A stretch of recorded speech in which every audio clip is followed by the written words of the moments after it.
It was Friday night and the great Commonwealth Games Stadium was packed. The Governor-General flagged away the first car. Then came Pat Moss-Carlson, making a welcome comeback in an Austin 1300 straight out of a dealer's showroom. In all, 45 cars vanished into the tropical night. Dawn Saturday. Already the sun burns through the palm trees. A scorching day follows the rally's first sleepless night. After hours on strange roads, would the rally stars from Europe lose time to the locals through errors in navigation? It looked like it. Here, Brandon's Volvo and Swaby's Triumph led the pack of 26 home entries from Jamaica. Timo Mäkinen in a Ford Cortina was fastest on the special stages like this one at Ealing, but he got lost once or twice, having no timekeeper, and the local Volvos and B.M.Ws got ahead of the Flying Finn on the road. In this event, experience wasn't everything. The route was secret, there was no practice. It wasn't the speed that mattered, but punctuality at the next control. Locally driven escort sees Andrew Cowan's B.M.W. coming up fast in his rear mirror. After 12 special stages like this, marathon winner Cowan was to finish second. London to Sydney hazards like loose cattle were often repeated on the blind bends of Jamaica. The market town of Magotty at shopping time on Saturday morning.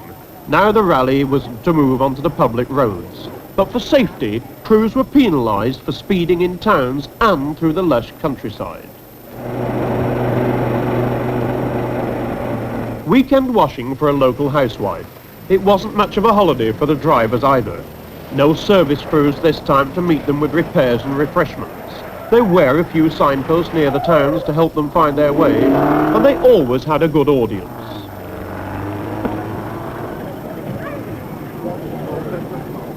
Culcheth and Syer clock in among the beer bottles. Like the East African safari, dirt, heat, and a hell of a thirst. Would humidity and heat in the 80s beat them this time too? Jamaican crews know exactly where to find a drink at the roadside. And though the route isn't settled until the last moment, there's a fair chance that the locals can line up a bit of help along the way.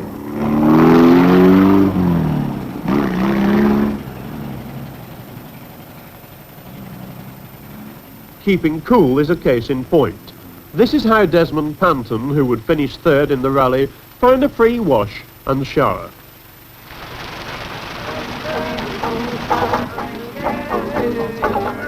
Montego Bay, 35 cars left. For the survivors, a rest stop set to music.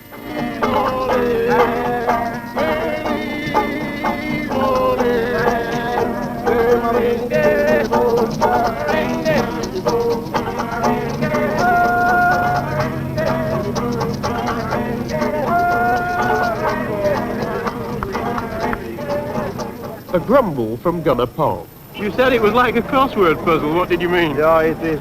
Because first of all, you have to try to find your way. Second, you have to try to, if you should do 24.57 miles an hour, and next minute you should do 25.76. Then you should try to start to work with that out. But I just don't bother about that. Well done, Brian. To tell us you're lying third here. What do you think of that? Seems a miracle to me. We've had a lot of difficulty finding the right road, and made one or two nonsenses, so I'm quite surprised to hear that. What were the roads like, Brian? Well, they've been fairly rough, but the average speeds have been very low. The main thing is we've been mucking about for the last 5 hours on donkey carts, tracks, at 20 mile an hour. One tends to have lost one sense of humour about it a bit. We'd like a bit more work.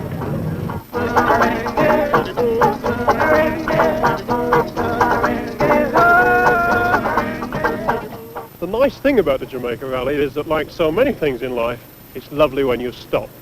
And the drivers, after doing over 400 miles to get here to Montego Bay, are now resting in their air-conditioned rooms, happy in the knowledge that they've at least found the place, and the sun, and the palms, the sand, and the inevitable bikinis. The leaders, as you might imagine, are two Jamaicans, Laying and Southwood Smith, in a Peugeot and a Humber, respectively. But there's good news for the British. Brian Culcheth has pricked his way through the plantations and is lying third. Mäkinen 8th, Cowan 9th. And of course there's a long way to go. Dawn, Sunday morning. and after a second night without sleep, a glimpse of the Caribbean before turning inland to the mountains. These last 12 hours would be the worst. Nearly all the cars were Group 1, unmodified, and a far cry from the works-built specials of the Monty and the RAC. After 2 nights and a day of non-stop punishment, would they stay in one piece long enough to get back to the coast? In the Worthy Park speed test, it was the navigators who were taking a beating. A crossroads in an orange grove, on the left fork is the right one.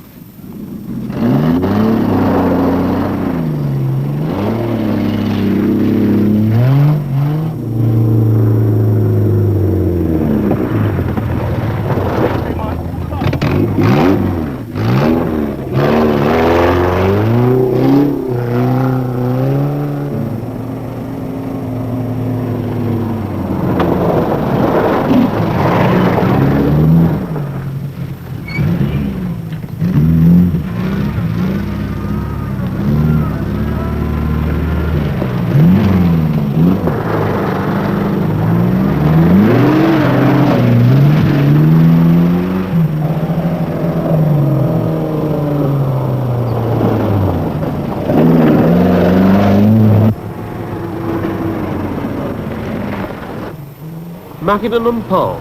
No mistake this time. Brian Culcheth, as always, closing up on the leaders on the final day. Andrew Cowan, a quick recovery, and his B.M.W. is chasing Culcheth in the triumph. The event's always been won by a British car. Good for exports in this island of wide open spaces, but no guarantee we're always going to win this struggle in the sugarcane.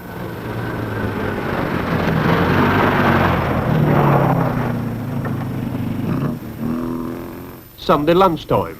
The rally crews were back at the coast on the tourist beat. At the Playboy Club, Black Bunnies, a real beauty spot. What a way to spend a Sunday lunchtime.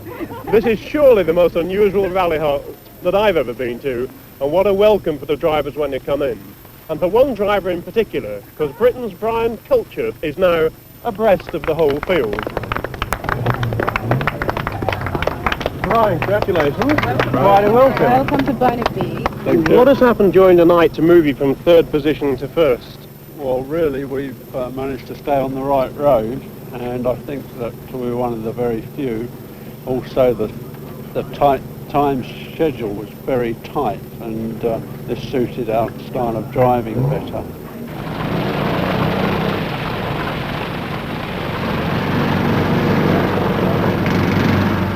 A tropical downpour drenched the rally on the home run back to Kingston on Sunday afternoon, adding to the burden of concentration. Happily, nobody went off, no one was hurt, but spectators were wary. Brian Culcheth misses a jaywalker on a wet road. With Johnson, Syer and a local Triumph dealer, he won this weekend of rallying in the maze of coconut groves and sugar plantations they call Jamaica.